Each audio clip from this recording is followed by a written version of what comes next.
പ്രിയപ്പെട്ട KSRTCയിലെ ജീവനക്കാരെ, ബഹുമാനപ്പെട്ട കേരള ഗതാഗത വകുപ്പ് മന്ത്രി താങ്കളോടും കൂടി ചേർന്നാണ് ഇന്നത്തെ ഒരു കാര്യം അവതരിപ്പിക്കാനുള്ളത്. പ്രിയപ്പെട്ട നാട്ടുകാരും പൊതുജനങ്ങളും കൂടി ഈ വിഷയം അറിയണം. ഇന്ന് സംസാരിക്കുന്നത് ഒരു വിയർപ്പ് രോഗിയെക്കുറിച്ചാണ്. അപ്പോൾ അദ്ദേഹത്തിന് വിയർപ്പിൻ്റെ അസുഖമുള്ളതാണ്. അദ്ദേഹം വലിയ ഉന്നത പദവിയിൽ വരെ എത്തി, കണ്ടക്ടറായി ജോലിയിൽ പ്രവേശിച്ചിട്ട് ഉന്നത പദവിയിൽ വരെ എത്തി.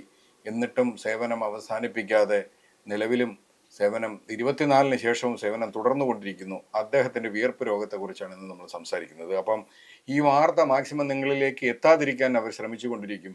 നിങ്ങൾ ദയവായി ഈ ചാനലിൽ മാക്സിമം ആളുകളിലേക്ക് എത്തിക്കാനുള്ള ഏർപ്പാടുകൾ ചെയ്യണം. നിങ്ങൾക്ക് പറയാനുള്ള അഭിപ്രായം നിങ്ങൾ പറയണം. കാര്യം യൂട്യൂബിൽ റിപ്പോർട്ട് എന്നൊരു പരിപാടി ചെയ്യിച്ചുകൊണ്ടിരിക്കുകയാണ് ഈ വാർത്ത മാക്സിമം ആളിൽ എത്താതിരിക്കാൻ. പക്ഷേ എത്തിക്കേണ്ടത് നിങ്ങളുടെയും എൻ്റെയും ഉത്തരവാദിത്തമാണ്. കാര്യം ഇത്തരം ആളുകളാണ് ഈ പ്രസ്ഥാനത്തെ നശിപ്പിച്ചത് എന്നുള്ളതിൻ്റെ തെളിവ് സഹിതമാണ് ഇന്ന് നമ്മൾ പുറത്തുവിടുന്നത്. അപ്പോൾ ടിയാൻ 1996-ൽ സിറ്റി ഡിപ്പോയിൽ കണ്ടക്ടറായി സേവനം ആരംഭിച്ചു എന്ന് വിവരാവകാശ രേഖ പറയുന്നു. എന്നാൽ 1978 മുതൽ 2011 വരെയുള്ള ക്രെഡേഷൻ ലിസ്റ്റ് എന്ന് പറഞ്ഞാൽ ജീവനക്കാരുടെ സീനിയോറിറ്റിയും മറ്റുള്ള കാര്യങ്ങളും, അയാൾ കയറിയ വർഷവും അയാൾ ചെയ്ത ഡ്യൂട്ടിയും മറ്റുള്ള എല്ലാ കാര്യങ്ങളും റെക്കോർഡിക്കലായി സൂക്ഷിക്കുന്ന ഒരു സാധനമാണ് ക്രെഡേഷൻ ലിസ്റ്റ് എന്ന് പറയുന്നത്. ഇത് 78 മുതൽ 2011 വരെയുള്ള ക്രെഡേഷൻ ലിസ്റ്റിൽ, ഇതിനകത്ത് സർവീസ് ബ്രേക്ക് ഉള്ളവരുടെ ലിസ്റ്റ് വരെ ഉണ്ടാവും. ക്രെഡേഷൻ ലിസ്റ്റിൽ എങ്ങും ടിയാൻ്റെ പേര് പ്രതിപാദിക്കുന്നില്ല. 96-ൽ കയറിയ ആളാണ്, അയാളുടെ പേര് മാത്രം ഈ ക്രെഡേഷൻ ലിസ്റ്റിൽ ഇല്ല. ഒരാവശ്യ നിയമ പ്രകാരം നമ്മൾ കൊടുത്ത അപേക്ഷയിൽ അദ്ദേഹത്തിൻ്റെ പേരില്ല. പക്ഷേ 2001-ൽ ഇദ്ദേഹം KTDFCയിൽ തലപൊക്കി. 2001 മുതൽ 2006 വരെ KTDFCയിൽ കണ്ടക്ടറുടെ തസ്തികയിൽ ഇദ്ദേഹം ജോലി ചെയ്തതായി വിവരാവകാശ രേഖ പറയുന്നു. കാര്യം ഇദ്ദേഹം എവിടെ ഉണ്ടെന്ന് അന്വേഷിച്ച് പോയപ്പോഴാണ് ഇദ്ദേഹം ഇന്ന സ്ഥലത്തുണ്ടെന്ന് അറിഞ്ഞത്.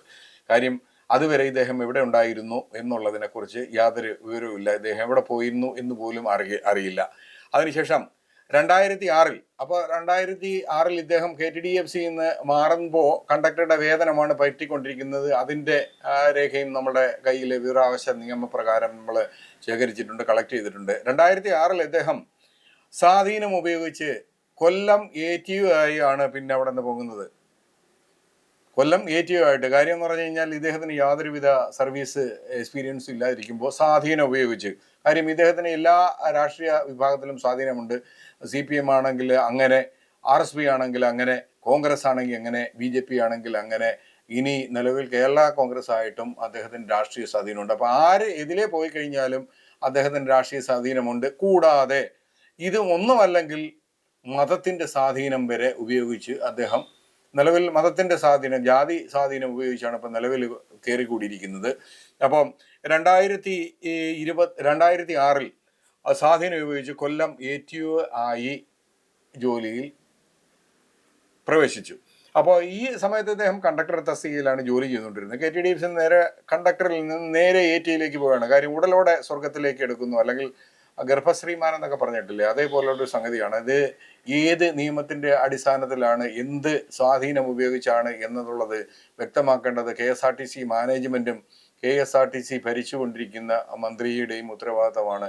ഈ നാട്ടിൽ ഇങ്ങനെയാണോ നടക്കേണ്ടത്? ഇത് എന്ത് നീതി, ഇതെന്ത് ന്യായം? നിങ്ങൾക്കോ എനിക്കോ ഈ നിയമത്തിലെ ഇളവുകൾ അനുവദിക്കുമോ, അല്ലെങ്കിൽ ഇത്ര അനുവദിക്കുമോ? അദ്ദേഹം അവസാനം അവിടെ നിന്ന് എക്സിക്യൂട്ടീവ് ഡയറക്ടർ വരെ ആയി എന്നുള്ളതാണ്. അതിനെക്കുറിച്ചുള്ള വാർത്തകൾ നമുക്ക് പിന്നീട് ചെയ്യാം. അതിൻ്റെ ഉള്ള രേഖയും കയ്യിലുണ്ട്. അപ്പോൾ ഇദ്ദേഹം 2024 2-ാം മാസം 24 വരെ സേവനം അനുഷ്ഠിച്ചു. 2-ാം മാസം 3-ാം മാസമായ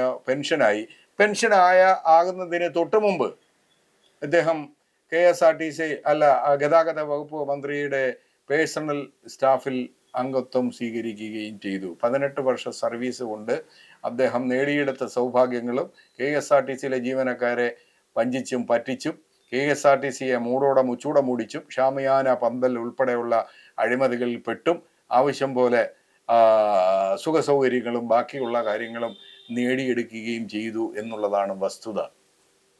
ഈ ആളിനെയാണ് ബഹുമാനപ്പെട്ട മന്ത്രി പേഴ്സണൽ സ്റ്റാഫിൽ വെച്ചുകൊണ്ടിരിക്കുന്നത്. ഇദ്ദേഹത്തിന് വിയർപ്പിൻ്റെ അസുഖമാണ് സാർ ഉള്ളത്. ദയവായി താങ്കൾ അത് പരിശോധിക്കണം.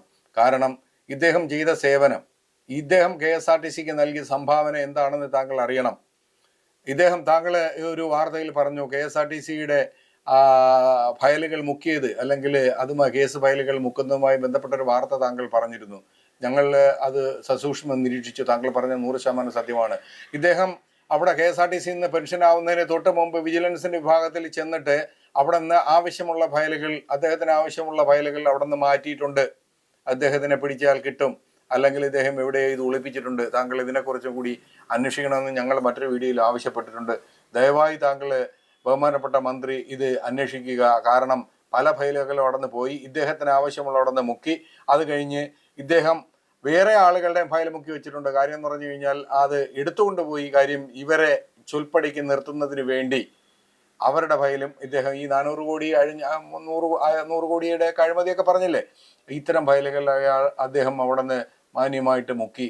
അപ്പം ഇദ്ദേഹം ഇത്തരത്തിൽ 18 വർഷം സർവീസുള്ള ആള് ഇവിടെ എക്സിക്യൂട്ടീവ് ഡയറക്ടർ അല്ലെങ്കിൽ KSRTCയെ മുൾമുനയിൽ നിർത്താൻ കഴിവുള്ള ഒരാളായി മാറിയെങ്കിൽ അദ്ദേഹത്തിൻ്റെ രാഷ്ട്രീയവും മതപരവുമായുള്ള സ്വാധീനം വളരെ വലുതാണ്.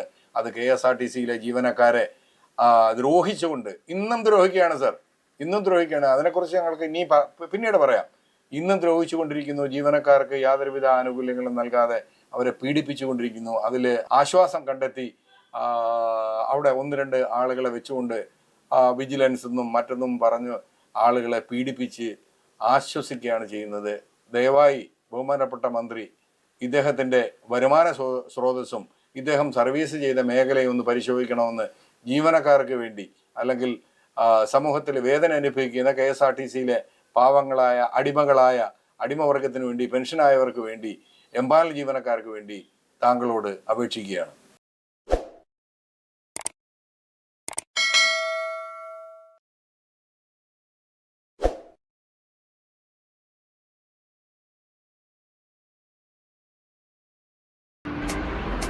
Thank you.